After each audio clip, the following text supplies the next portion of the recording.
So, Fantastic Beasts: The Crimes of Grindelwald. I love this film. It's proved rather divisive. It's pretty much split 50-50. Some critics are giving it 5 stars like myself and people at the Daily Mirror, various other online or newspaper article places like those on Rotten Tomatoes. You can go check it. It's not as simple as someone likes it or dislikes it, but that's far from the point of this video. So I really enjoyed this film, but the thing that after watching this for the second time today on its release date, because I was lucky enough to see it before, I realized how intricate and detailed J.K. Rowling's screenplay is, and it's rather incredible. I think it's one of the best screenplays of the year, and the way she writes it sets up so much of what to come. And personally, I don't have a problem when they've set a certain number of films to come in a trilogy or like a continuation of a story, and they've set 5 for Fantastic Beasts. I don't have a problem with them leaving it on the cliffhanger. I think that's really intriguing,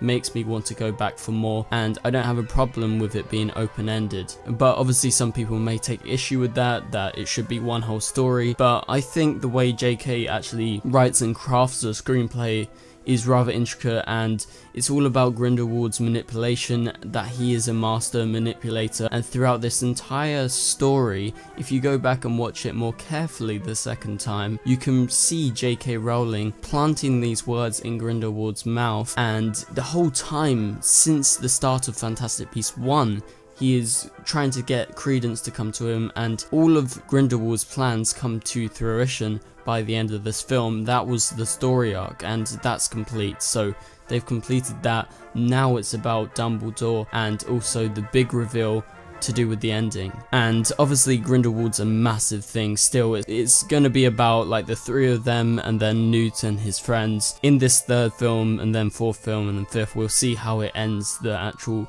series of films of Fantastic Beasts in the coming years. And just before we head towards the end reveal, we the Harry Potter fans get a reveal and you understand what's going on, and that was like an oh shit moment for me. I was sort of freaking out in the cinema when you saw the Phoenix actually come out of nowhere. And the legend of the Phoenix, as I said, to do the screenplay, it's all implemented early on. All the ideas, we get it mentioned early on with Dumbledore, and so it comes to fruition, and we see that a phoenix appears. That in the legend, a phoenix always comes to a Dumbledore, and in this case it comes to Credence. And it's revealed at the end, Credence is actually, his birth name is Aurelius Dumbledore, the long lost brother to Albus Dumbledore. So that was a major reveal. Essentially what's going on is he was lost when he was a child. He was sent on that boat that you see in the film,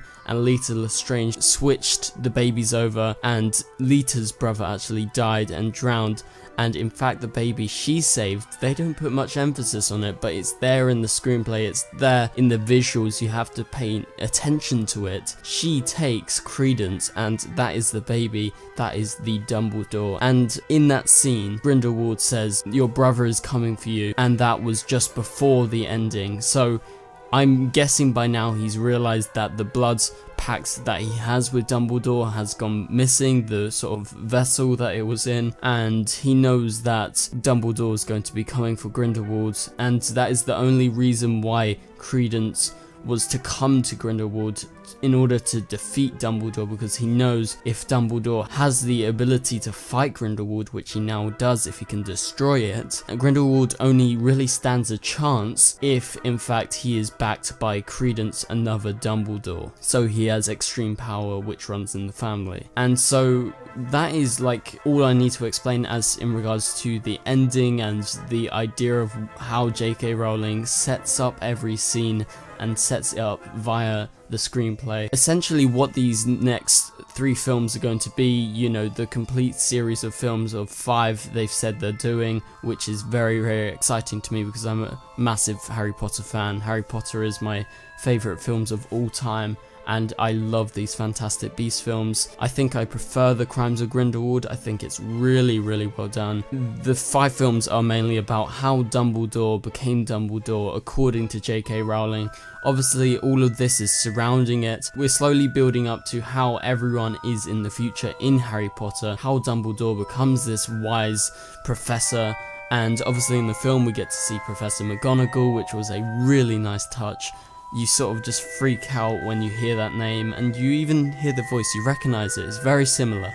And when it's revealed, it's just a massive shock, and it's amazing. It's an amazing experience seeing these different aspects of what we know from Harry Potter, and so she's implementing it more, that being J.K. Rowling, and so we're gonna see how Dumbledore became Dumbledore that we knew. And we know in Harry Potter lore there is a massive fight between Grindelwald and Dumbledore, because as you know, in the future in the Harry Potter films, Grindelwald dies at the hands of Voldemort when he's actually locked up in a cell. So it's all getting to that point. So thank you guys so much for watching this video. If you could share it around with your fellow Harry Potter fans, that would mean so much to me. I love talking about Harry Potter and Fantastic Beasts.